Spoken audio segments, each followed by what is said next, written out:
नमस्कार, मैं अपूर्वा। आप देख रहे हैं इंडिया टीवी न्यूज। आइए नजर डालते हैं आज की कुछ खास खबर की ओर। हिंदुस्तानी आवाम मोर्चा के राष्ट्रीय प्रवक्ता श्याम सुंदर शरण तथा प्रदेश प्रवक्ता भीम सिंह ने लगातार अमर्यादित बयान पर इंडिया गठबंधन पर बोला हमला। इंडिया टीवी न्यूज के लिए सहयोगी अनु चतुर्वेदी के साथ विशाल वैभव की विशेष रिपोर्ट पटना से। नमस्कार, आप देख रहे हैं इंडिया टीवी न्यूज और मैं हूं विशाल वैभव। अभी जो है हम हिंदुस्तानी आवाम मोर्चा कार्यालय के पास है और हमारे साथ जो है हमसे बात करने के लिए हिंदुस्तानी आवाम मोर्चा के राष्ट्रीय प्रवक्ता श्याम सुंदर शरण और उनके प्रदेश प्रवक्ता भीम सिंह जी हैं। हम उनसे बात करते हैं क्योंकि अभी लगातार जो है बिहार में जिस तरह से तमाम राजद नेताओं के द्वारा विपक्षी नेताओं के द्वारा अमर्यादित टिप्पणी किए जा रहे हैं, क्या कुछ उनका कहना है, आपको हम उनसे बात करते हैं। किसान क्या करता है, मजदूर क्या करता है, बिहार में नौजवान क्या कर रहा है। आज तक बताइए कि हायर एजुकेशन को बर्बाद किसने किया। नीतीश सरकार जब से आई, हायर एजुकेशन की स्थिति ऐसी है कि विभाग का विभाग बंद हो गया, विभाग के दूसरे विभागाध्यक्ष संचालित कर रहे हैं। बिहार का नहीं, एशिया का 7वां स्थान प्राप्त विश्वविद्यालय आपका पटना विश्वविद्यालय। यहाँ आप जाएंगे तो कई ऐसे विभाग मिलेंगे जिनके चार्ज में दूसरे विभाग के अध्यक्ष रहेंगे।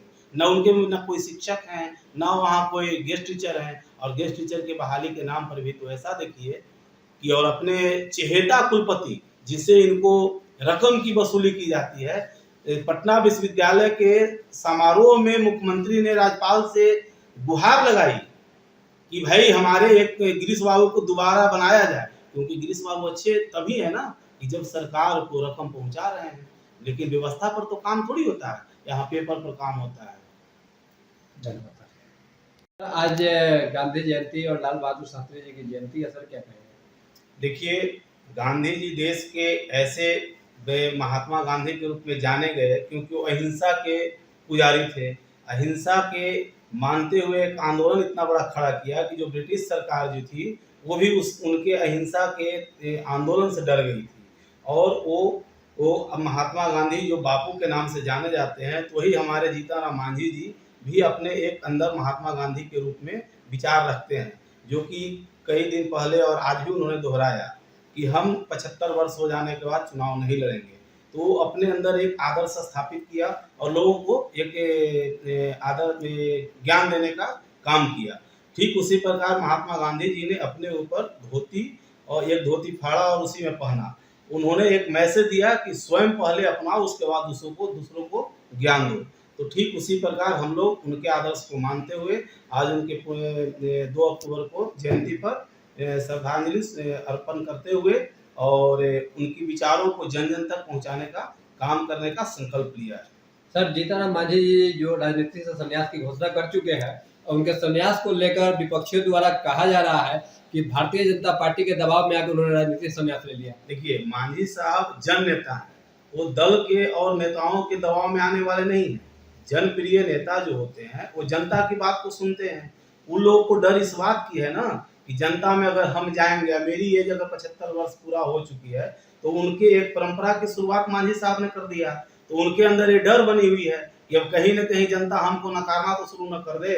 ऐसे तो लोग कोई भी बोल रहे हैं, भारतीय जनता पार्टी के लोग तो इनको आदर्श के रूप में देख रहे हैं। और प्रत्येक नेता को चाहिए विपक्षी एकता जो कह रहे हैं, जिसको आप लोग एकता का नाम देते हैं, वो विखंडित एकता है। वो दर दर की दर खाकर और ये क्या बोलते हैं, काला धन हो या जो लोग जिनके पास सिंडिकेट है बड़े पूंजीपतियों का। आज देखिए बिहार में जितने भी बड़े बड़े पूंजीपति हैं, अवैध धन के संचालित करके अपने मालिक बने हुए हैं, उनका उनके इर्द गिर्द देखिए ईडी का, सीडी का, सब लोग अस्त व्यस्त है, सभी का फोन बंद है। जो महागठबंधन का जो मेन बेस बोला जाता था, वो बलात्कारियों और गुंडों के सहारे उनका बेस है। जैसे राजवल्लभ यादव जी का देखिए बलात्कारी हैं। पूर्व में उनका नेता भी वर्तमान में अब्दुल वाली सिद्दीकी जी ने बोला महिलाओं का क्या सम्मान है उस दल में। वहाँ तो महिलाओं को बगावत कर देनी चाहिए थी आरजेडी में। और हमारे दल के नेता ने जो एक परंपरा की शुरुआत की है, ये परंपरा से लोगों को डर बनी हुई है कि हम मरते समय तक सदन का सदस्य कैसे बने रहेंगे। इस बात से वो विचलित होकर ऐसा आरोप लगा रहे हैं। हमारे नेता ने किसी के दबाव में आकर ये निर्णय नहीं लिया है। एक आखिरी सवाल सर, कल जो है स्वच्छता ही सेवा जो सप्ताह मनाया गया था कल 1 अक्टूबर को, और उसको लेकर ललन सिंह ने सम्राट चौधरी पर निशाना साधते हुए सीधे कहा कि क्या उन्होंने अपनी पगड़ी खोलकर अपनी बालों की सफाई की है कि नहीं, ऐसे प्रधानमंत्री के नाम हंसवा रहे हैं? कैसे देखते हैं? देखिए, ललन बाबू तो ब्यूरोक्रेट रहे हैं, एरोगेंट रहे हैं, वो तो कभी जानते नहीं है कि मुरेठा बांध कर किसान काम करते हैं। सफाई करने के लिए पगड़ी खोलने की कहाँ जरूरत है? वहां तो गमछा और लुंगी कसने की जरूरत है। किसान जो भी खेत में काम करते हैं वो पगड़ी तो बांधते हैं जोर से।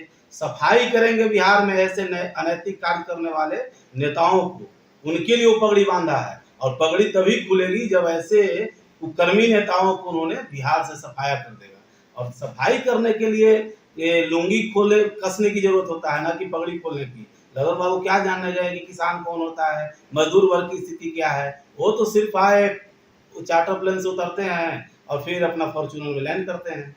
चलिए, हाँ बोलिए। फिर से ना फिर से नहीं, जहाँ तक और इस बात की पूरी चर्चा जनता के बीच में भी है और राजनीतिक गलियारों में भी इसको लोग बहुत ही अच्छे नज़रों से देख रहे हैं। जीतन राम मांझी जी सत्ता के लोलुप नहीं रहे कभी भी, और उन्होंने जब भी ज़रूरत समझा, जब भी समाज में मैसेज देने को एक उनको मौका मिला, उन्होंने ऐसे मौके दिए हैं और कुर्सी को नकारा। तो और उन्होंने ये भी क्लियर किया, वो तो पिछला चुनाव भी नहीं लड़ना चाह रहे थे, लेकिन एक बड़े नेता के दबाव में उन्होंने उनकी बात रखी और अब उन्होंने घोषणा कर दिया कि अब वो चुनाव नहीं लड़ेंगे। अच्छा ये बताइए सर, राष्ट्रीय जनता दल के अब्दुल बारिश सिद्दीकी का एक बयान आया है कि लिपस्टिक और बॉब कट वाले ही आरक्षण का लाभ उठा सकते हैं, इस पर क्या कहना चाहेंगे सर? देखिए, जो तथाकथित घमंडिया गठबंधन है ना, उसमें रार मचा हुआ है और लोग कहीं पर निगाहें कहीं पर निशाना ये साधते रहते हैं। उनका निशाना एक्चुअल में कहना नहीं चाहिए, लेकिन कांग्रेस पार्टी की नेत्री पर है। वो किसके इशारे पर बोलते हैं? प्रियंका गांधी जी का तो बॉब कट सबसे ज़्यादा फेमस है इस भारत में, और सबसे पहली बॉब कट अगर हम लोग कह लें तो देश दुनिया में इंदिरा गांधी जी रखती थी। तो क्या आप उनके सम्मान को भी इस तरह से आप अगर कहेंगे और समाज में मैसेज देंगे, ये कितना दुर्भाग्यपूर्ण है।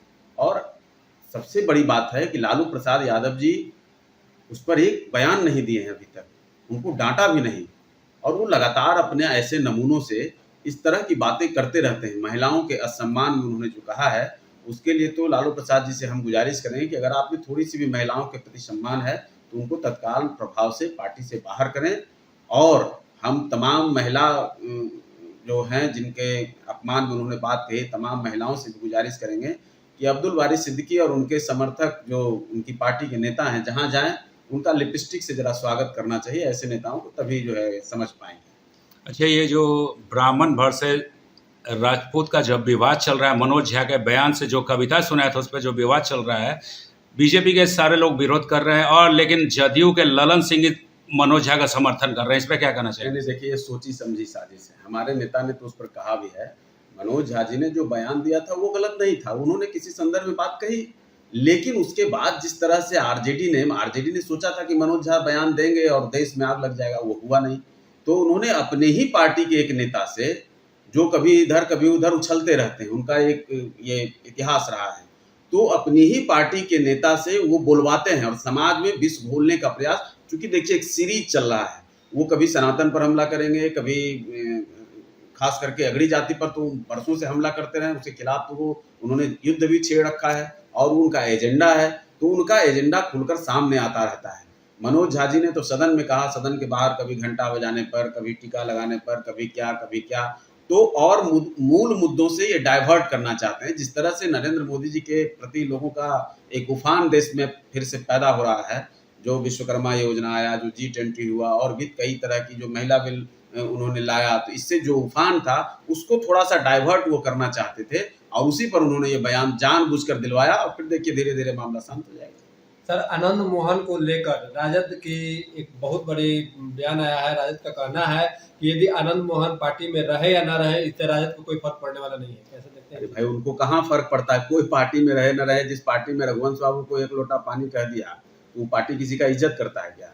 वहाँ तो वैसे ही नमूने बैठे हैं और वो लोग भी हैं जो बयान तो देंगे, खूब दे हाथ पूरा अपना बाँह फैलाएंगे और फिर वहीं दुबक जाएंगे। तो उनको गाली दी जा रही है ना, जो इस तरह की बात कर रहे थे। और उनको अगर ऐसा, रघुवंश बाबू ने तो किया था, अंतिम क्षण में उन्होंने आरजेडी से इस्तीफा दे दिया था, तो रघुवंश बाबू ने तो उनको आईना दिखाया था। हम तो चाहते हैं कि आनंद मोहन जी को भी आईना दिखाना चाहिए और तत्काल प्रभाव से अपने बेटे को विधायकी से इस्तीफा दिलाना चाहिए नाखून कटा के शहीद होने का जो उनका मंशा है वो ठीक नहीं है। कुछ करें, कुछ कहे नहीं, खाली हाथ बात फैलाने से थोड़े होगा।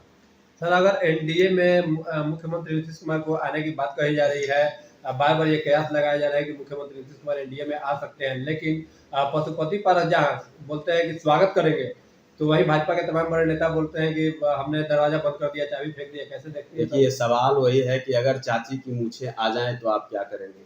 अब हम समझते हैं कि चाची की अगर मूछें आ जाएंगी तो उनको हम लोग रिमूवर से उसको हटा देने का काम करेंगे। उस पर बहुत बयान देने की आवश्यकता नहीं है। एनडीए में किसी की बहुत ज़रूरत नहीं है। अब बाकी ठीक है, हम तो सबका हमारे अगर प्रधानमंत्री जी के मुद्दों पर चलकर, उनके एजेंडे पर चल के अगर कोई भी आएगा तो राजनीति में तो किसी का भी स्वागत हो सकता है। अगर कोई, हाँ, यह है कि रावण बनकर नहीं, राम बनकर आना पड़ेगा। अगर कोई आता है तो फिर उसका स्वागत भी है, लेकिन जहाँ तक सवाल है तो वही है, चाची की मूछें आएंगी तो देखी जाएगी। सर, एक आखिरी सवाल, जदयू के एक बड़े पूर्व एमएलसी रणवीर नंदन जी, उन्होंने भी जदयू छोड़ दिया है, उन पर कार्रवाई भी किया गया।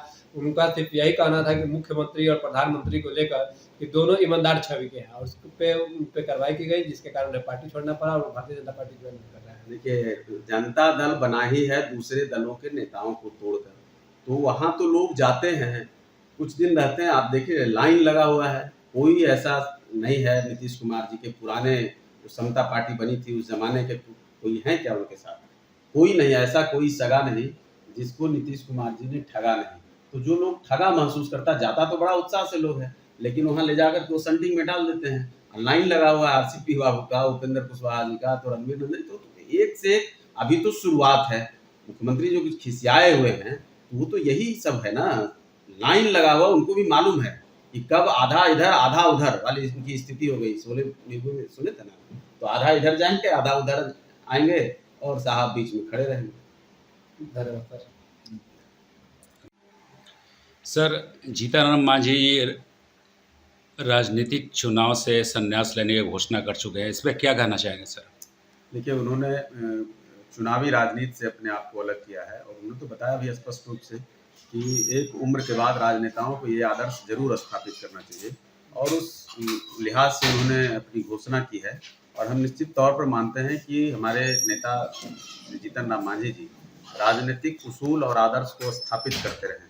उन्होंने एक मैसेज देने का काम किया है, जो जनता में भी इस बात का काफ़ी चर्चा है। चलिए, तो जैसा कि आपने सुना, उनकी टिप्पणी पर उन्होंने घोर निंदा किया, और उनका स्पष्ट रूप से कहना था राष्ट्रीय प्रवक्ता या प्रदेश प्रवक्ता का, जो है राजद के जो है नेताओं को जो है ये टारगेट कर रहे हैं, चाहे वो इस तरह का बयान देकर, चाहे वो सनातन धर्म पर उनका बयान आता हो या फिर महिलाओं पर बयान आता हो, तो ये जो है एक मिशन के तहत जो है अमर्यादित बयान दे रहे हैं, जिसकी उन्होंने भरपूर निंदा की। तो तमाम खबरों के लिए बने रहिए इंडिया टीवी न्यूज़ के साथ। कैमरा पर्सन अमित चतुर्वेदी के साथ विशाल वैभव, पटना। ताज़ा खबरों से जुड़े रहने के लिए हमारे चैनल को सब्सक्राइब करें और बेल आइकन को दबाना ना भूलें, ताकि हर खबर की नोटिफिकेशन आपको मिलती रहे।